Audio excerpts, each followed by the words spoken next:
Hello, and thank you for joining us for another day of reading. We're going through Mary Jones and Her Bible for Children's Book Week. And of course, this book is in our Level H program as a reader, but kids of all ages and adults can enjoy it as well. And that's one of the beautiful things about literature that we love so much. I'm Luke, and I've been reading here. And if you haven't caught up, if you haven't been here for the past couple of days, you missed a video, go back and watch that. It's available for you to watch and catch up with us. If you were here yesterday listening along, there was this section where this farmer comes up and he has lost his purse, and Mary Jones happens to find it and hands it over and is running off, and he's like, oh wait, no, I want to give you something for it. And he reaches in and he grabs a coin. And it says this coin would have been perfectly, reasonable for him to give to a girl who had given him such a, heavy purse. But he changes and he gets a smaller coin and gives it to her. And she's still incredibly grateful for that one coin. But this is one of those little things that you as a parent have the opportunity of talking about with your kids about like why this is so important. Because the themes of generosity and also now stinginess just kind of float through this book. And it's a wonderful opportunity to talk through what's the right way of doing things and all that. So I hope that you guys have been having some good conversations as you've been listening to the book and going through it. Please share some of those in the comments below. We'd love to hear what you guys are talking about and the things that have come, both the fun as well as the really insightful and powerful things that you guys have been talking about. But we're going to jump in now for the next chapter. Chapter 5. The Mysterious Teacher. While Mary was being taught by John Ellis, a 24-year-old man called Lewis Williams from Pinal was also learning to read and write. His parents had been too poor to manage any sort of education for him. As he grew up, he was a reckless and wild youth, a trouble to his neighbors and completely unaware of God and his love. Yet God had plans for him too. These are the words of St. Paul that changed his life. But God has shown us how much he loves us. It was while we were still sinners that Christ died for us. By his death, we are now put right with God. How much more then will we be saved from God by him from God's anger? Romans 5:8-9. When he was almost 18 years old, Lewis Williams chanced to be at a prayer meeting where Mr. Jones of Mathaphron was speaking on this 5th chapter of the Epistles of Romans. The Word of God came to Lewis Williams in a fresh and striking manner. It was the means of carrying home to his heart the realization of sin.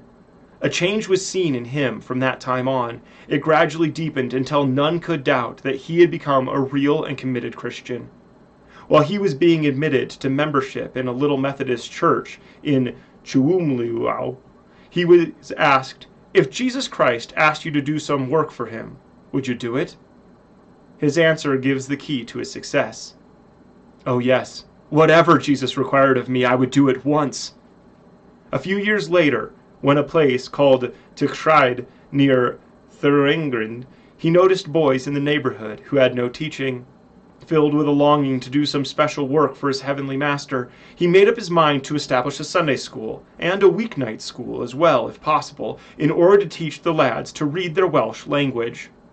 This would have been nothing remarkable if Lewis Williams had received any sort of education himself. However, as he had never spent a day in school in his life, he could hardly read a word correctly, and the thought of teaching others seemed, to say the least, rather a wild idea.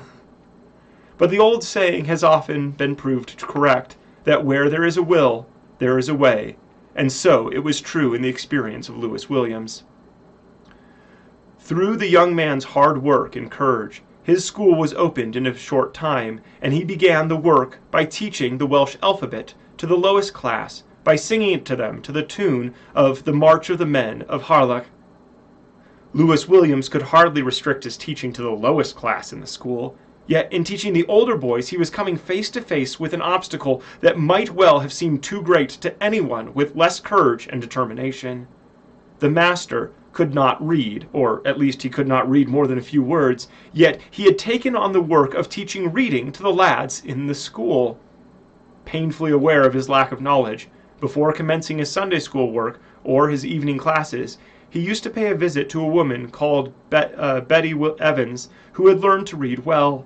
Under her tuition, he prepared the lessons he was going to give that day or the next, so that, in reality, the master of that flourishing little school was only ahead of his scholars by a few hours.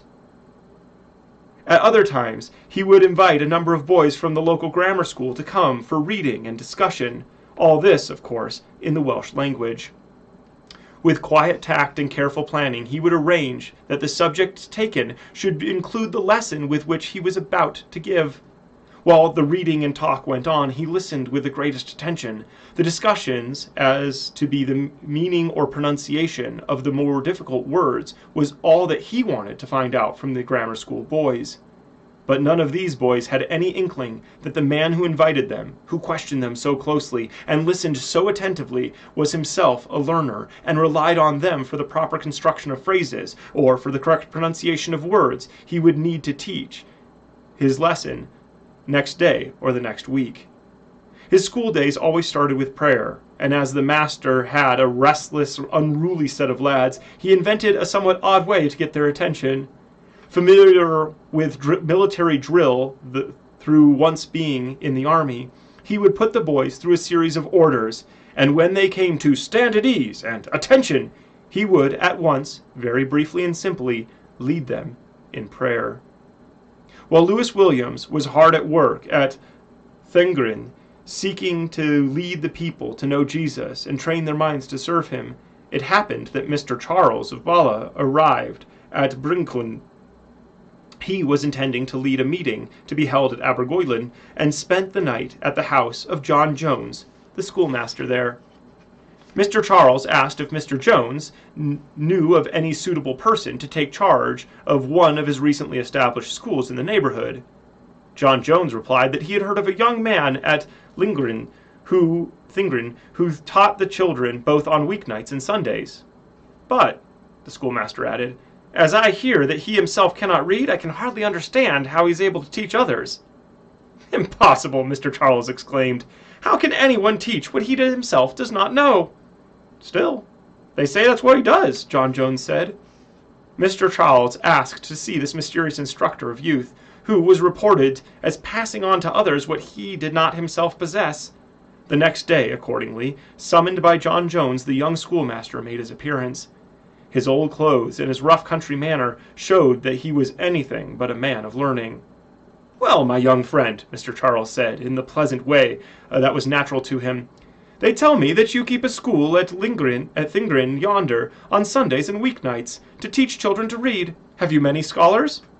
"Yes, sir, far more than I am able to teach," Lewis Williams replied. "And do they learn a little by your teaching?" Mr. Charles asked, as kindly ever, but with a slight hint of disbelief. "I think some of them learn, sir," the young teacher responded very quietly. A sense of his own feeling of being unequal to the task showed itself painfully both in his voice and manner. "It is plain that you speak only Welsh, but do you understand any English?" questioned Mr. Charles. "Only a stray word or two, sir, which I picked up when serving in the army." "Do you read Welsh fluently?" "No, sir, I read but little, but I am doing my very best to learn." "Were you at school before beginning to teach?" Mr. Charles asked, more and more interested in the young man who stood before him. "No, sir, I never had a day's schooling in my life." "And your parents did not teach you to read while you were at home?"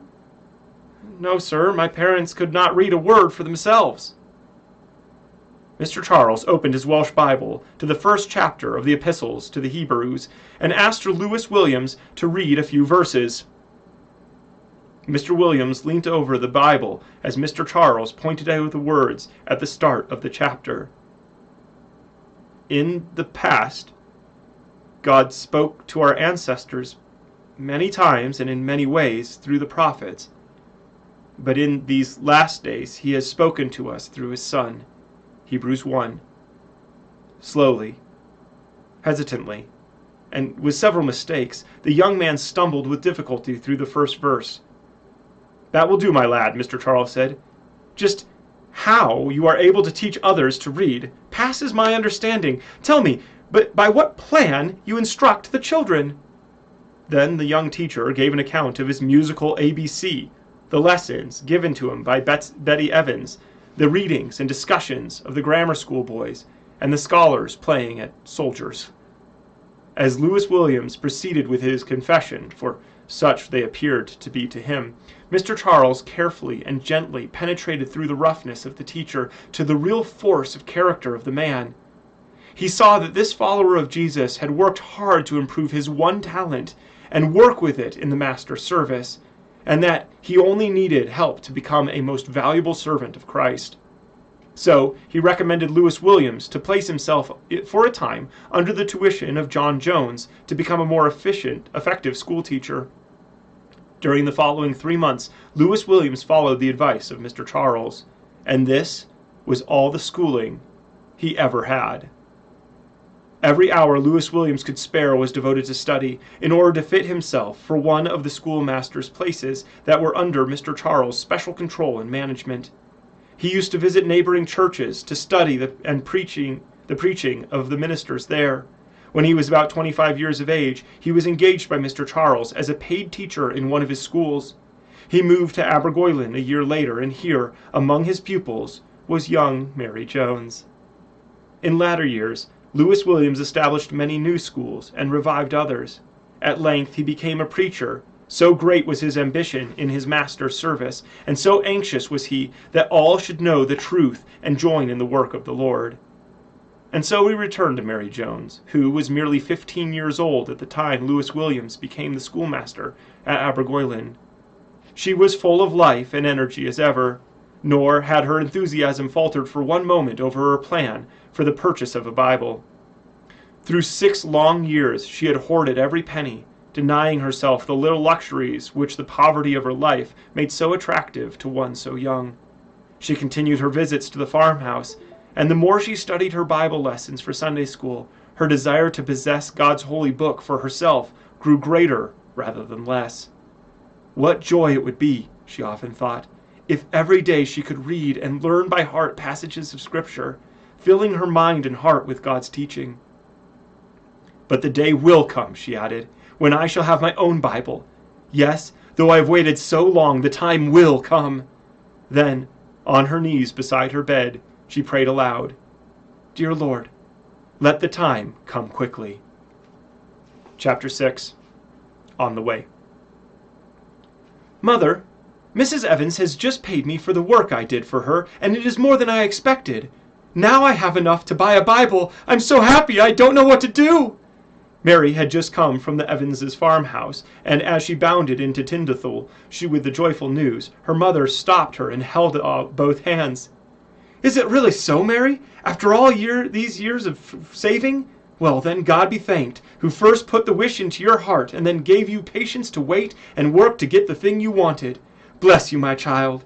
And Molly laid a hand upon her daughter's head. But tell me, Mother, Mary said after a little pause, where am I to buy a Bible? There are no Bibles to be had here or in Abergwyllyn. I cannot tell you, Mary, but our preacher, William Hugh, will know, Molly replied. You will do well to go to him tomorrow and ask how you're to get the book. Acting on her mother's suggestion, Mary went the next day to Lechthwed to William Hugh and asked the question so all-important to her. But William Hugh replied that no copy could be obtained locally, and he knew of no place nearer than Bala. Some Welsh Bibles had been printed in Oxford last year, and given to Mr. Charles at a very reasonable price by the Religious Tract Society in London.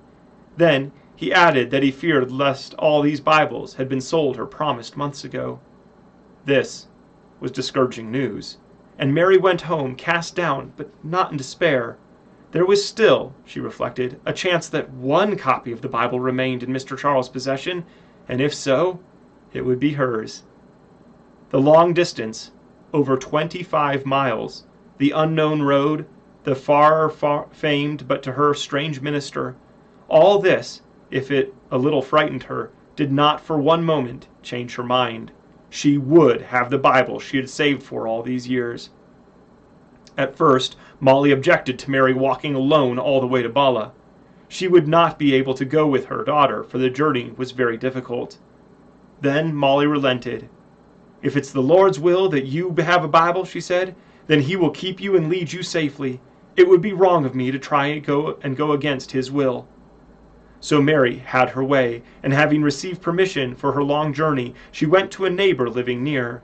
Telling her of her proposed expedition, Mary asked if she would lend her a bag to carry home the treasure on her shoulder, should she obtain it.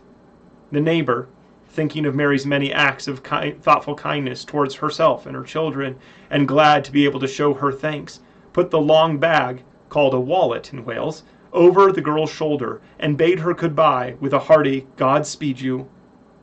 The next morning, a fresh, breezy day in early summer of the year 1800, Mary rose almost as soon as it was light. She washed and dressed with unusual care, for this was to be a day of days, the day for which she had waited for years, and which must, she thought, make her the happiest of girls, or bring her such grief and disappointment as she had never yet known. Her one pair of Welsh clogs, far too precious a possession to be worn on a 25-mile walk, Mary placed in the bag, intending to put them on as soon as she reached the town of Bala. Early as the hour, Molly was up to give Mary her breakfast of hot milk and bread, and have prayers, asking specially for God's blessing on Mary's undertaking, and for his protection and care during her journey. This helped and encouraged Mary, and after kissing her mother, she went out into the dawn of that lovely day, a day that she remembered clearly till the last hour of her life. She set out at a good pace, not too quick, for that would have wearied her before even a quarter of her journey could be done. With an even, steady walk, her bare brown feet tread lightly but firmly along the road. Her head held high and her clear eyes glistening, she went, the happiest girl on that day in all the country round. Never before had everything about her looked to Mary as it looked on that memorable morning. The old mountain of Cadair Idris seemed to gaze down protectingly upon her. The very sun, as it came up on the eastern horizon, appeared to have a smile specially for Mary. The larks soared from the meadow till their trilling died away in the sky like a tuneful prayer sent up to God. The rabbits looked out at her from leafy nooks and holes, and even a squirrel, as it ran up the tree, stopped to glance, as much as to say, "Good morning, Mary. Have a good journey." The girl's heart was attuned to the loveliness of nature, full of thankfulness for the past and a hope for the future. To Mary, Thomas Charles was as yet little more than a name. To those who knew him, he was a mighty man of God. Thomas Charles of Bala. But by many he was called the Apostolic Charles of Bala, because, like the New Testament apostles, he traveled from place to place, teaching the love and forgiveness of the Lord to people who had never heard the gospel before. As he went, he started schools. Here adults and children could come and learn about God and about his Son Jesus, who wanted them for his own. At the age of 18, Thomas Charles had given himself to Jesus, and his first work for the Lord was in his own home. He had begun family worship, and had had an influence as powerful as it was loving and gentle. The Reverend Thomas Charles became an ordained minister in the Church of England after studying at Carmarthen and Oxford, but owing to the faithful and outspoken style of his preaching, many of his own denomination in those days took offense and would not accept him. So he left the Church of England and joined one of the Welsh Methodist churches. His greatest work, so people said, was the establishment of day and Sunday schools in Wales. The organization of these, the selection of paid teachers, and visiting the various schools made Mr. Charles' life a very busy one. But he could see that his hard work was not in vain. Wherever he went, he was carrying the good news and proving in his life and in the service of Jesus. The darkness that hung over the people lifted, and the true light began to shine. Such was the man, and such his work up to the time of Mary's journey. Great though this work was, God had even greater plans for him. But he still had some hours left before God would present him with a challenge he would be unable to refuse, for Mary Jones was not yet halfway to Bala. About the middle of the day, Mary stopped to rest, and to eat some of the food which her mother had provided for her. Under a tree in a grassy hollow not far from the road, she half reclined, protected from the sun by the tender green of the spring foliage. Then she began cooling her hot dusty feet off in the soft damp grass that spread like a velvet carpet all over the hollow. Before long, Mary spied a little stream, and here she drank and washed her face and hands and feet, and was refreshed. Half an hour's quiet rested her thoroughly. Soon she jumped up, slung the bag over her shoulder again, and recommenced her journey. The rest of the way, along a dusty road for the most part and under the warm sun, was now tiring. Mary plodded on, though her feet were blistered and cut with the stones, and her head ached and her limbs were weary. A kind person in a small cottage gave her a drink of buttermilk as she passed, and a farmer's young daughter, as Mary neared Bala, offered her a share of the supper she was eating as she sat in the porch in the cool of the evening. But Mary could remember nothing more of her journey till she finally got to Bala. On arriving in the town, Mary put on her clogs. Then, following the instructions that had been given to her by William Hugh, she went to the house of David Edwards, who was an elderly and much respected Methodist preacher in Bala. He received her most kindly, questioned her as to why she had traveled far, but ended by telling her that it was now too late in the day to see Mr. Charles.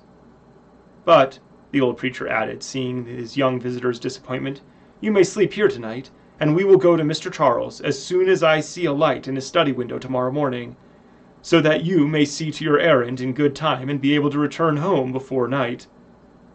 With grateful thanks, Mary accepted the hospitality offered her, and after a simple supper she was shown into the little attic room where she was to sleep. There, after saying by memory a favorite chapter of the Bible and speaking with God in prayer, Mary lay down, her mind and body alike resting. Her faith made her sure that her journey would not be in vain, for he who had led her safely this far would surely give her her heart's desire. Then the curtains of night fell softly around the preacher's humble dwelling. The sleep of those within was sweet, and their safety assured, for, watching over them was the God of the night and the day, the God whom they loved and trusted, and underneath them were the everlasting arms. Thanks for joining us today. We look forward to reading with you again tomorrow.